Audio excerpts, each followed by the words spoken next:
दोस्तों, एक book channel में आप सबका स्वागत है। आज हम पढ़ेंगे पादप शरीर क्रिया विज्ञान यानी प्लांट फिजियोलॉजी। तो चलिए हम वीडियो स्टार्ट करते हैं। तो चलिए सबसे पहले हम पादप ऊतक जिसे प्लांट टिश्यू कहते हैं इंग्लिश में, तो उसके बारे में पढ़ेंगे और समझेंगे।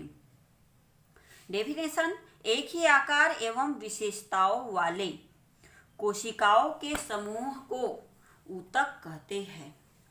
एक ही आकार एवं एक ही जैसी जिनकी विशेषता हो, उन कोशिकाओं के समूह को, कोशिकाओं के झुंड को या समूह को क्या कहते हैं?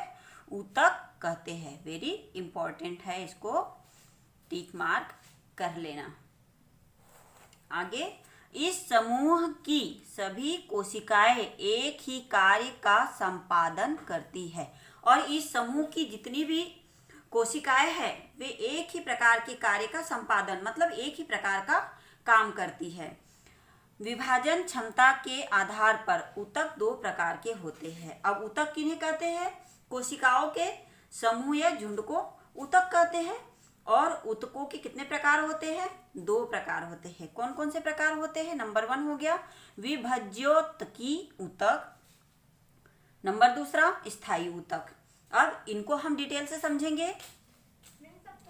यह ऊतक अवयस्क जीवित कोशिकाओं का बना होता है। बहुत ध्यान से समझना है इसको। यह ऊतक अवयस्क जीवित कोशिकाओं का बना होता है। जो वयस्क नहीं हुआ है और जीवित है, उन कोशिकाओं का बना होता है। इसमें विभाजन की क्षमता होती है। इसमें, क्योंकि वो जीवित है इसलिए उनमें विभाजन की क्षमता होती है।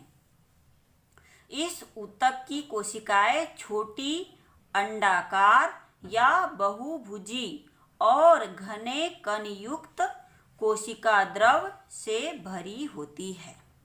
वेरी इंपॉर्टेंट है ये भी सेंटेंस। इस ऊतक की कोशिकाएं, कौन सा ऊतक है? विभज्योतकी ऊतक। इसकी कोशिकाएं छोटी होती है और अंडाकार होती है मतलब गोल होती है, या बहुभुजी या तो फिर बहुत सारी उसकी भुजाएं यानी हाथ, मतलब बहुत सारे उसके हाथ जैसे भाग निकले होते हैं और घने कण युक्त कोशिका द्रव से भरी होती है। इसमें क्या भरा होता है? कोशिका द्रव। प्राथमिक विभज्योतक जड़ तनों तथा उपांगों के शिखाग्रों पर स्थित प्राक विभज्योतक से बनते हैं। अब आगे हम समझते हैं स्थायी ऊतक के बारे में। अगला ऊतक है स्थायी ऊतक। विभज्योतकी ऊतक की वृद्धि के फलस्वरूप स्थायी ऊतक बनता है।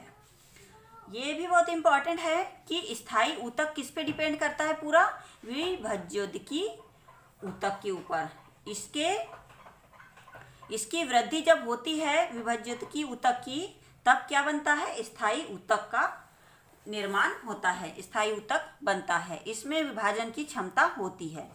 अब स्थायी ऊतक में भी विभाजन की क्षमता होती है और नंबर 1 वाले हमारे विभज्योतकी ऊतक में भी विभाजन की क्षमता होती है। दोनों में कंपेयर करें तो संरचना के आधार पर स्थायी ऊतक सरल एवं जटिल प्रकार के होते हैं। अब संरचना के आधार पर अगर देखें इन ऊतकों को, तो यह सरल एवं जटिल दोनों प्रकार के होते हैं।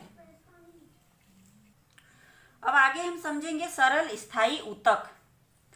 यह समरूप कोशिकाओं का बना होता है। समरूप कोशिकाओं का बना होता है।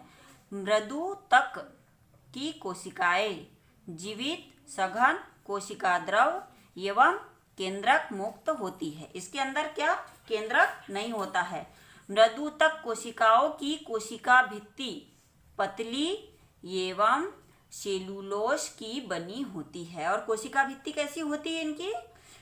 पतली और सेलुलोज की बनी होती है। मृदुतक की कोशिकाओं के बीच उत्तर कोशिकीय स्थान उपस्थित होते हैं। उनके बीच में क्या स्थान उपस्थित होता है? उत्तर कोशिकीय। क्लोरोफिल उपस्थित होने पर मृदुतक प्रकाश संश्लेषण का कार्य करता है। अब प्रकाश संश्लेषण का कार्य क्या करता है? सरल स्थायी ऊतक के अंदर क्या करता है? मृदुतक ऊतक जो प्रकाश संश्लेषण का कार्य करते हैं, इसे क्लोरेनकाइमा कहते हैं। इसे क्या कहते हैं? क्लोरेनकाइमा।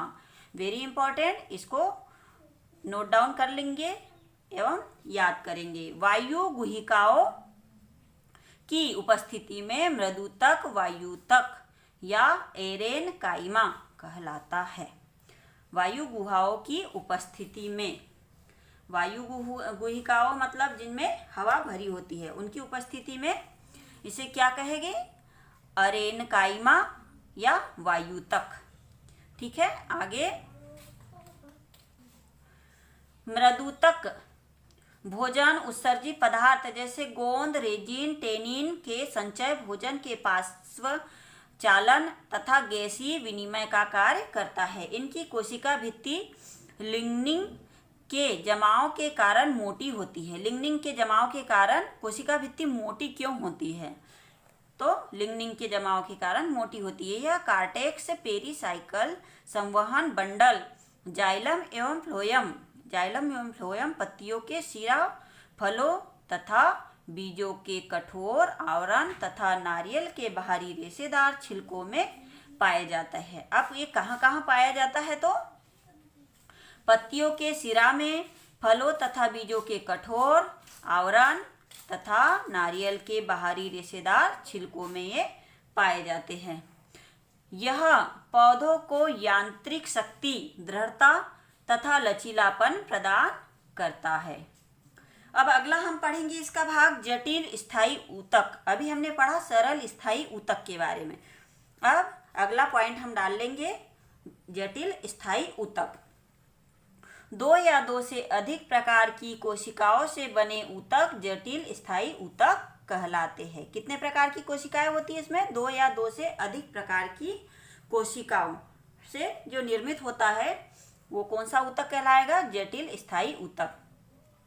ये एक इकाई के रूप में एक साथ कार्य करते हैं। एक इकाई के रूप में एक साथ कार्य करते हैं, मतलब एक समूह के रूप में ये कार्य करते हैं। ये दो प्रकार के होते हैं, जाइलम व फ्लोएम। जाइलम और फ्लोएम प्रकार के ये होते हैं, दो प्रकार के।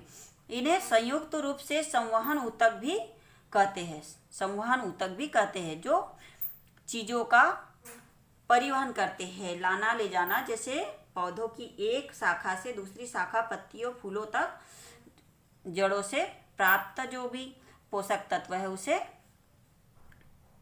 संवहन करते हैं।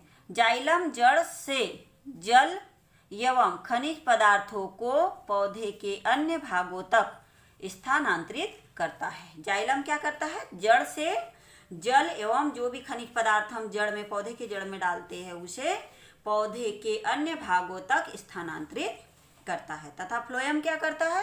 फ्लोएम पत्तियों द्वारा भोज्य पदार्थों को पौधे के विभिन्न अंगों तक पहुंचाता है। यह जटिल स्थायी ऊतक हो गए।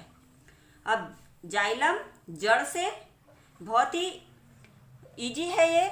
जाइलम जड़ से, इसको याद रखने की ट्रिक है। जाइलम जड़ से, फ्लोएम पत्तियों से, फ्लो ये भी मिलता जुलता वर्ड है, तो याद रखना है इसको। जाइलम जड़ से, जड़ में हम जो भी खनिज पदार्थ और जो भी पानी वगैरह डालेंगे पौधे की, वह उसको लेकर पौधे के अन्य विभिन्न भागों तक पहुंचाता है। और फ्लोएम क्या करता है? पौधे की जो पत्तियां हैं वो प्रकाश संश्लेषण की क्रिया के माध्यम से जो भी भोजन या ऊर्जा ग्रहण करता है उसे पौधों के अन्य भागों तक पहुंचाता है। चलिए, तो यहाँ पर हमारा यह पादप ऊतक खत्म होता है।